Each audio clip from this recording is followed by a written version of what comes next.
day changed everything for me. I learned a hard truth that every investor must understand. Mom and pop books don't tell the whole story. If you don't normalize the expenses, if you don't verify the income, and if you don't stress test those numbers, you're not buying real estate, you are buying a fairy tale.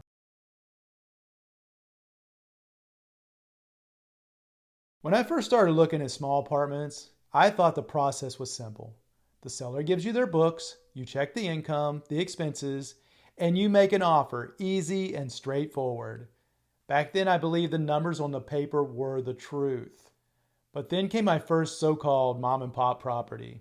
The owner looked me straight in the eye and said, "This place pays for itself. Don't worry about the details." But the books, they weren't spreadsheets, they weren't even typed. They were handwritten on yellow paper with numbers that didn't add up.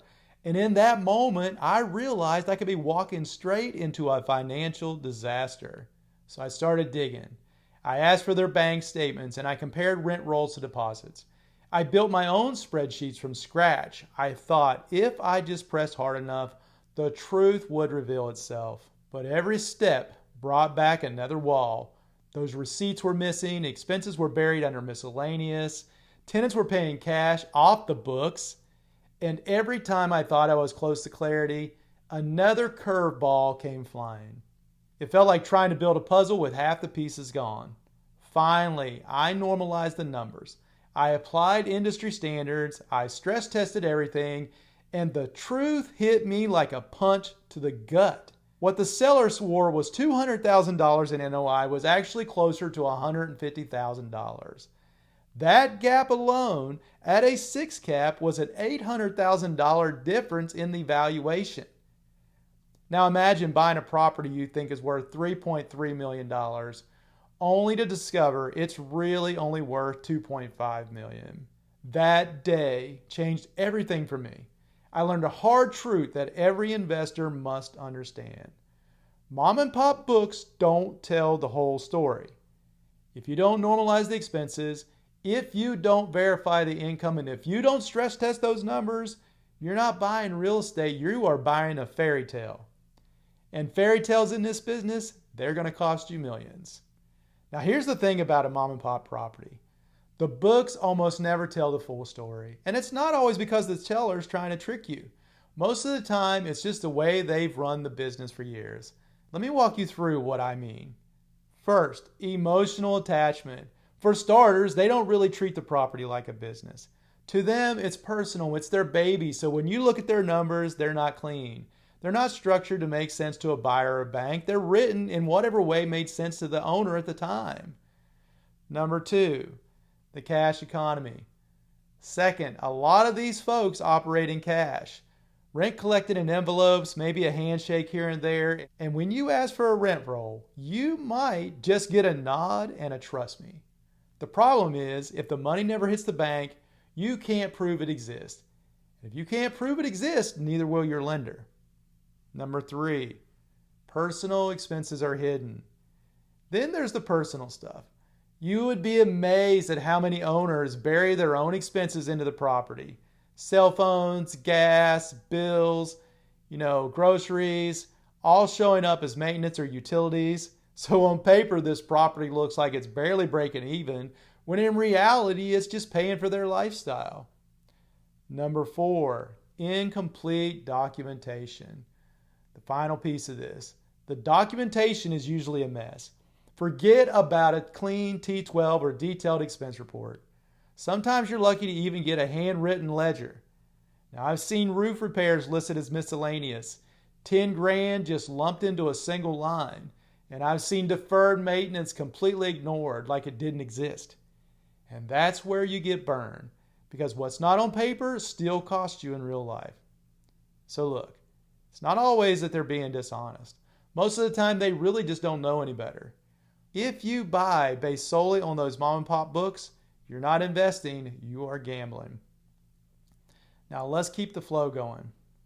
Now here's where it gets dangerous, because if you take those mom and pop numbers at face value, you set yourself up for a world of hurt. Let me give you a few examples. The first risk, let's say you end up overpaying. If they underreport expenses, the NOI looks bigger than it really is. And remember, in multifamily, the value is always tied to the NOI. That means a few missing expenses could make you think the property is worth hundreds of thousands of dollars more than it really is. Second, the bank isn't going to buy the story. You might trust the seller's books, but your lender, there is not a chance. They're going to want clean financials, bank statements, leases, rent rolls. And if you can't provide that information, the deal will stall. I've seen great properties fall apart because the books were just too messy to finance. Next, you risk stepping right into a hidden CapEx nightmare. Maybe the roof hasn't been touched in 25 years, or maybe the HVAC units are all dying. But because the books don't reflect it, you don't find out until you own it. And at that point, guess what? Those costs are your problem. Now finally, the big one, the illusion of cash flow. On paper, it looks like you got a property throwing off tons of money every single month. But once you normalize the expenses, payroll, maintenance, utilities, you realize there's nothing left. I know investors who bought based on mom and pop books and found themselves bleeding cash every single month. One guy I know ended up over 200 grand in the hole before he finally sold the place. And here's the kicker. It only takes one of these mistakes to set you back years. Trusting those books without digging deeper isn't just risky. It can be financially devastating. Now here's how I do it when a seller hands me books that don't make sense. I don't take their word for it. I start by normalizing those expenses. Because in my world, numbers have to make sense against reality. If a seller tells me they're running a 20-unit building with only 20% expenses, I already know something's missing. Properties don't run in thin air. They run on payroll, maintenance, utilities. So I strip their numbers down and run them against industry standards. And almost every single time, the truth starts to show itself. Next, I go straight to the income. I want proof. I want bank statements. I want rent rolls, and I want to see if deposits match what they're claiming. If they say Unit 3B is paying $1,000 a month, then I better see $1,000 hit in that account. And a lot of times I don't. I've seen cash payments disappear. I've seen tenants on handshake deals that never make it to the books. So I don't stop at the paperwork. I'll walk the property, I'll talk to the tenants, and I'll piece the real story together myself. And then I stress test everything. I take the numbers and I beat them up. What happens if we lose a tenant? What happens if a roof needs replacing? Or what happens when you put a property manager on payroll instead of the owner managing it for free? By running the numbers with those realities in place, I see what the property is really worth, not the fairy tale the seller is trying to spin. And that's the moment the mask comes off. Because once I've normalized expenses, verified that income, and stress tested the deal, the truth is undeniable. That property either stands on its own or it doesn't. And I'd rather find out now, before I buy, than after I've written a check I can't go back on. Now let me give you a real example of how this plays out. The seller told me the property was bringing in an NOI of $136,500. That's the number they held on to. That's the number they used to justify their price. And if you took that at face value, at a 6 cap, you'd be looking at a valuation north of $2.2 million. But here's how I do it. I didn't buy the story. I normalized the expenses. I went line by line and matched them up against reality. No property that size runs leaner than 50% expenses. Not when you factor in maintenance, payroll, utilities, and reserves. And sure enough, the numbers on their books just didn't match the reality of running an actual multifamily business. Then I went after their income. They claimed all the tenants were paying, all the units were full. But when I checked the deposits against the rent roll, the truth came out. Some units were vacant. Some tenants were paying less than listed. Some rents were being collected in cash that never touched a bank. So I stress tested everything. I built the financials the way a lender would. Realistic vacancy, real payroll, reserves for repairs. And when I was done, that $136,500 NOI the seller swore by dropped all the way down to $90,000. And that's a massive difference. Because at a 6 cap, that property went from looking like it was worth over $2.2 million to closer to $1.5 million. Just like that. $700,000 wiped out, not because the building changed, but because I found the truth. So I go back to the seller. I laid it out straight. I told him, look, as it stands, this property is unbankable. There's no clean paperwork, the financials don't line up, and no lender is going to finance this deal. And I didn't say it to beat him up. I said it because it was true, and I had the data, the normalized numbers, and I showed him the gap between his fairy tale NOI and reality. He couldn't argue with it. He knew it too. But here's where the opportunity came in. I told him we could still make this work. You carry the financing. You can be the bank, because no bank will touch this deal as it sets, but you can. And I'll get this property running like a real business. We'll clean up the books, stabilize it, and when it's time, I'll refinance it and sell, and you'll get all your money. And that's exactly what we did. He carried the note, I took control, and I ran the property like a business.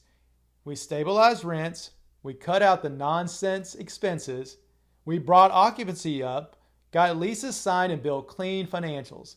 And when the time came, that property that was once unbankable turned into a bank's dream. With the real NOI proven, I refinanced, and at the exit, I walked away with over $1 million. Think about that. A seller swore the property was worth $2.2 million. The reality was 1.5, and because I had the courage to normalize, verify, and structure the deal right way, that gap turned into a payday, over $1 million in profit. And here's the lesson. If you trust mom and pop books, you lose. If you uncover the truth and structure the deal creatively, you win big. The difference between broke investors and bounce method investors is this. We don't buy fairy tales, we buy facts, and the facts are what make millionaires. Looking back on that deal, I think about how close I came to making the mistakes so many investors make. If I had trusted those mom and pop books, I would have overpaid by hundreds of thousands of dollars. I'd be scrambling to cover shortfalls instead of celebrating a 7-figure payday. But because I normalized, because I verified, and because I stress tested, I turned a broken deal into $1 million win. And that's the point I want to leave you with today.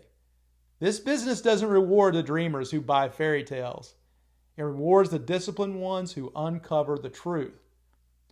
When you walk a deal, you're not just buying brick and mortar. You're buying the story behind the numbers. And if that story isn't written right, you need to rewrite it. That's what separates broke investors from the bounce method investors.